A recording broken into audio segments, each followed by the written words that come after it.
Não há reivindicação mais antiga no movimento operário mundial do que a que regula a jornada de trabalho. Na Europa, vem da primeira metade do século XIX. No Brasil, a luta por 40 horas semanais era uma das bandeiras da greve de 1917. Esse é um tema de embate entre capital e trabalho que é histórico, né? Desde que praticamente surge o capitalismo, né? Porque as primeiras jornadas de trabalho no capitalismo, elas excediam 12, 14 horas diárias, né? Incluindo o trabalho infantil, né? Então, a civilização da jornada de trabalho, dentro de um limite máximo diário, né, é uma história secular. O que eu acho importante pontuar é que a redução para 40 horas no Brasil é uma demanda de 100 anos, né? O que se conquistou, né, efetivamente, foi a regulamentação da jornada a partir da consolidação das leis do trabalho, né, em 48 horas semanais. A última redução constitucional de redução de jornada do trabalho no Brasil foi com a Constituição de 1988, a jornada semanal passou para 44 horas, e desde então não se mexeu mais do ponto de vista abrangente na redução de jornada, né? O que se conquistou foram alguns regimes especiais de jornada, por exemplo, para os trabalhadores que estão em regime de turno ininterrupto, né? A jornada média é 33 horas por semana, né? Mas é um regime especial, né? Por exemplo, alguns trabalhadores aqui do polo petroquímico têm esse regime de jornada. E pouquíssimas categorias específicas conquistaram a redução para 40 horas. O setor farmacêutico no ABC e em todo o estado de São Paulo conseguiu esta redução depois de anos de negociação. No setor farmacêutico nós temos grandes multinacionais, grandes empresas que já praticam. E aí a gente tem algumas pequenas empresas que acabam também fazendo um acordo onde a gente faz uma diferenciação. Quando a gente negocia no CEAG 10, que é a bancada de negociação do setor químico, nós estamos falando de 12 sindicatos. Estamos falando de sindicato de vela, sabão, reciclagem, e aí você traz para o setor de tinta, químico, petroquímico. Grandes sindicatos, mas com pequenos sindicatos também, empresas de plástico que, na sua maioria, são empresas familiares com até 5 a 10 trabalhadores. Então a gente tem uma dificuldade muito grande de redução da jornada por esse aspecto, que é uma bancada diferente, né? Nós estamos falando que nós negociamos numa única bancada de negociação com 12 sindicatos.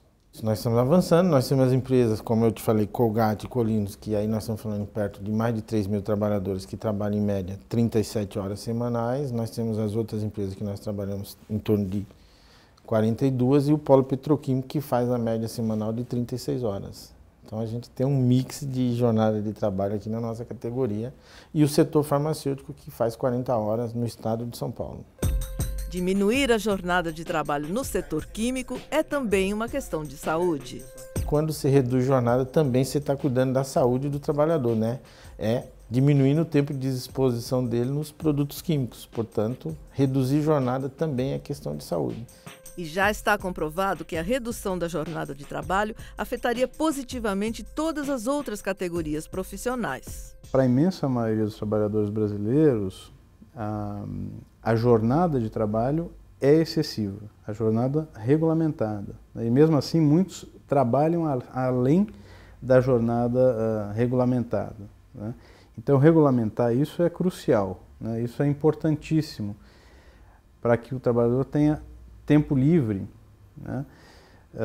Seja o que está ocupado ou assalariado, para a família, para os estudos, né? Para o lazer, né, para fazer o que ele quiser. A gente tem que ter direito à cultura, a lazer, a poder passear, a poder ter o final de semana livre para curtir junto com a família. Então, só reduzir a jornada não é a nossa bandeira. A nossa bandeira é redução da jornada com sábados e domingos livres. Para o economista do Diese, ao contrário do que se imagina, a redução da jornada traria impacto positivo para a economia do país.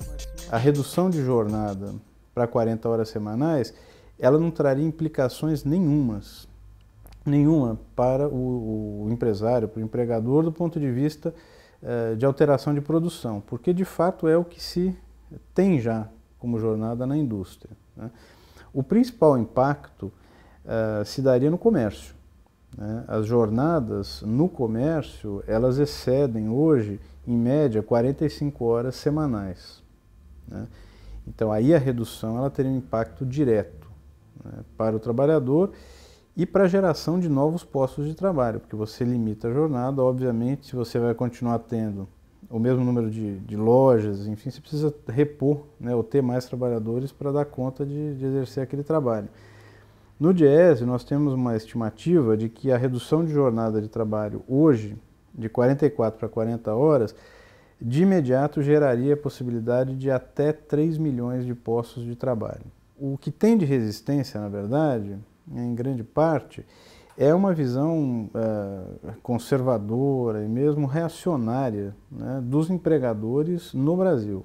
Esse é o ponto em relação à redução de jornada.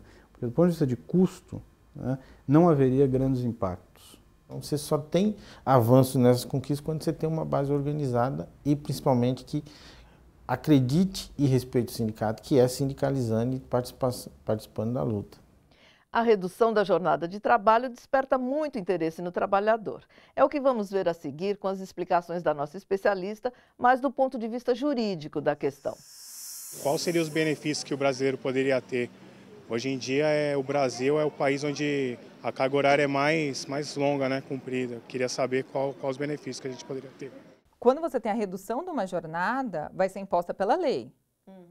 E a partir do momento que você já recebe esse salário, você também não pode ter a redução do salário.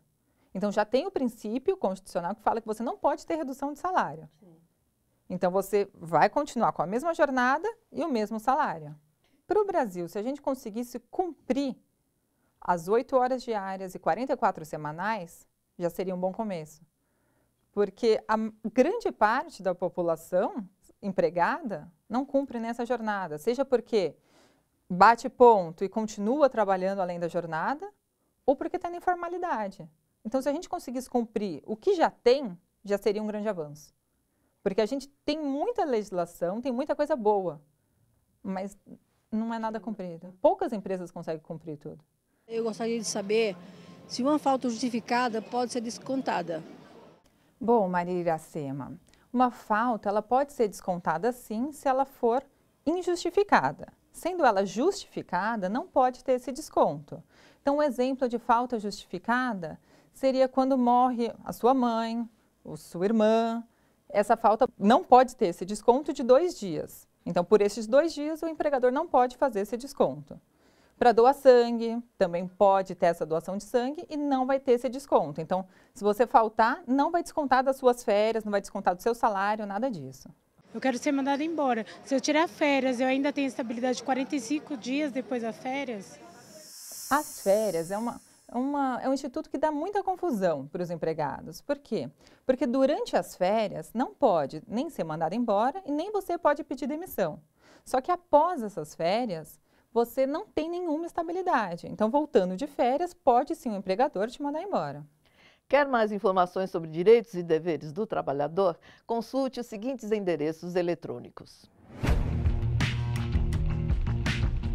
smabc.org.br, quimicosabc.org.br, planalto.gov.br. Visite também a nossa página na internet, tvt.org.br. Como vimos, o país tem avançado nas questões trabalhistas. Nossas leis protegem, de fato, o trabalhador. O que é preciso é que elas sejam cumpridas. Não é possível que, para reivindicar um direito, a pessoa tenha de recorrer à Justiça do Trabalho e apenas quando já saiu do emprego. Mais do que nunca, é preciso que cada um faça a sua parte. Direitos e deveres iguais. O Bom para Todos fica por aqui. Até a próxima.